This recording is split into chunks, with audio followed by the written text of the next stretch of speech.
Hello बच्चों, welcome to BPSC rooms. आज हम लोग देखेंगे बिहार के आर्थिक सर्वेक्षण के बारे में पढ़ेंगे। ओके, तो बिहार के आर्थिक सर्वेक्षण के बारे में पढ़ेंगे, जो भी बहुत ही ज़्यादा वीवीआई कॉन्सेप्ट है। वीवीआई कॉन्सेप्ट है। ओके, तो ये बिहार का आर्थिक सर्वेक्षण है, जो कि बहुत ही ज़्यादा इंपॉर्टेंट है।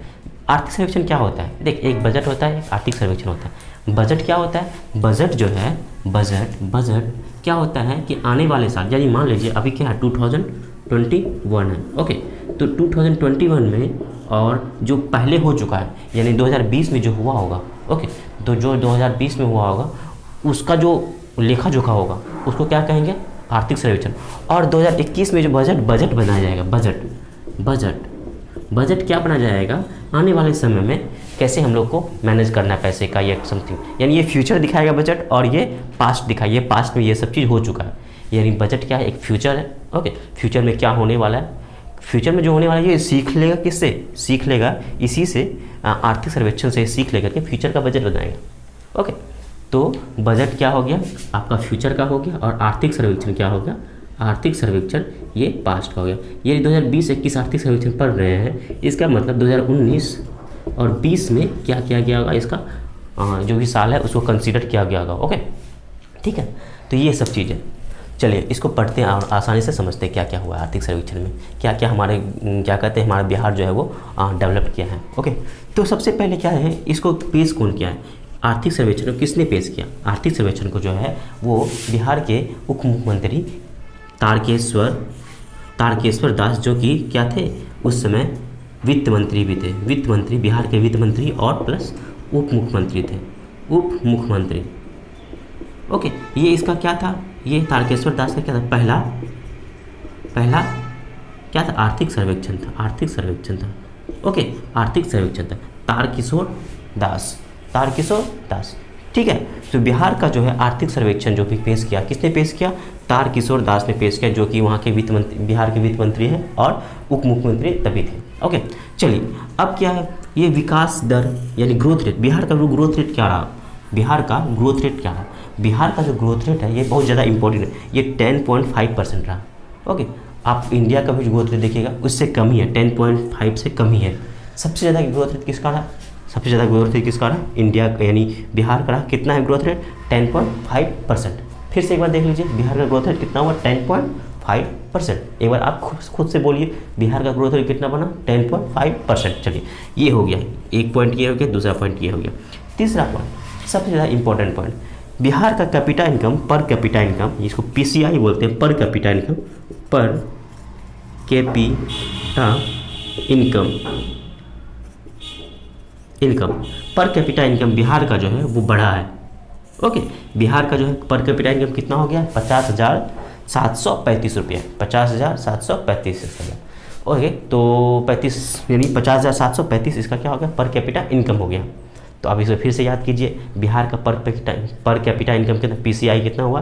50,735 रुपये, 50,735 रुपया। ये किस पे है? करंट रेट पे, ये करंट रेट पे है, यानी करंट रेट में क्या, इससे पिछले वाला जो भी ईयर होगा उससे वो कंपेयर किया होगा, तो क्या हुआ होगा?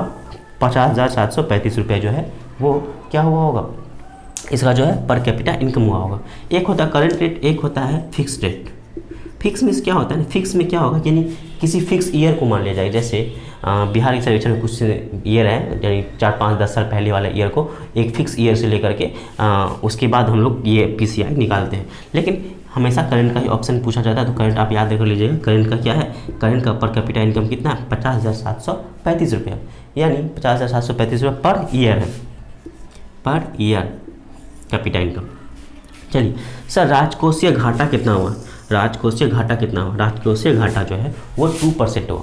बिहार का राजकोषीय घाटा कितना हुआ? 2% हुआ।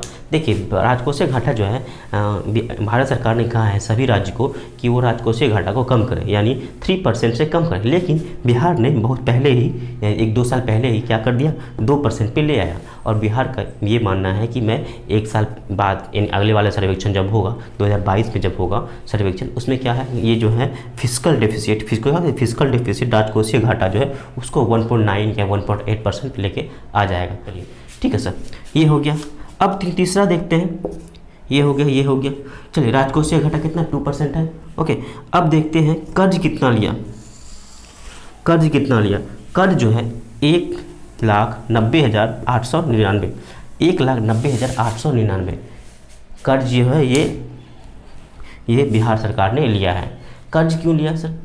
कर्ज जो है कोरोना के कारण कुछ ज़्यादा ही कर्ज लेना पड़ गया, क्योंकि उसमें क्या हुआ कि राजस्व जो प्राप्ति थी वो जो 5.3% राजस्व क्या है घट गया, यानी टैक्स जो कलेक्शन हुआ वो क्या हुआ, बिहार सरकार का टैक्स कलेक्शन 5.3% घट गया। और उसका जब टैक्स घटा तो खर्च भी सरकार ने घटा लिया।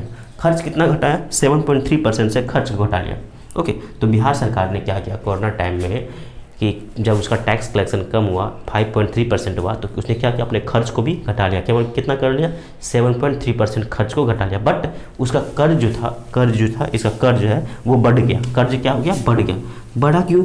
1,90,899 करोड़ रुपया का जो है कर्ज आ गया। ये कर्ज क्यों बढ़ा? क्योंकि जब सेंट्रल को भी टैक्स कलेक्शन बहुत कम हुआ तो क्या हुआ कि बिहार को भी बिहार की भागीदारी जो थी जो कर्ज की वो कम मिला। ओके, इसका क्या हुआ, कर्ज जो है ये ज़्यादा बढ़ गया। इसने क्या था, पर्सनल जो भी आम जनता से है वो उससे ये कर्ज लिया 1,90,899 करोड़। ठीक है ना। तो राजस्व प्राप्ति टैक्स में कितना परसेंट कमी आया? टैक्स में 5.3% की कमी आई। उसके बाद फिर खर्च में कितना परसेंट कमी किया? खर्च में जो है कमी किया, खर्च में ये लिख नहीं रहा है, खर्च में 7.3% की क्या की कमी किया। ओके, और क्या किया? राजस्व की प्राप्ति कितना क्या? राजस्व की प्राप्ति यानी कितना 5.3% का क्या हुआ, ये घटा।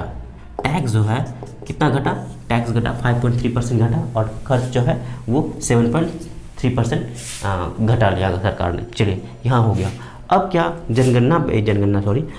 आर्थिक सर्वेक्षण में जो है सबसे अधिक पर कैपिटा इनकम जो है वो पटना का है, यानी पटना का जो भी निवासी है उसका पर कैपिटा इनकम क्या है, सबसे अधिक है। ओके, उसके बाद सबसे कम किसका है? सबसे कम जो है शिवहर, बिहार का है। एक शिवहर क्या है, एक डिस्ट्रिक्ट है, शिवहर डिस्ट्रिक्ट में क्या सबसे कम क्या हुआ, पर कैपिटा इनकम है। तो फिर से एक बार याद करते हैं, तो सबसे कम जो है सीपीआई किसका है? सबसे कम सीपीआई किसका है? सबसे कम सीपीआई शिवहर का है। सबसे ज़्यादा सीपीआई किसका है? पटना का। ऑब्वियसली पटना कैपिटल है, तो यहाँ के रहन सहन थोड़ा उच्च होगा, तो इसका मतलब पर कैपिटा इनकम अधिक है, इसलिए उसका रहन सहन थोड़ा हाई लेवल का है। ओके, और सबसे कम क्या शिवहर का है। ओके।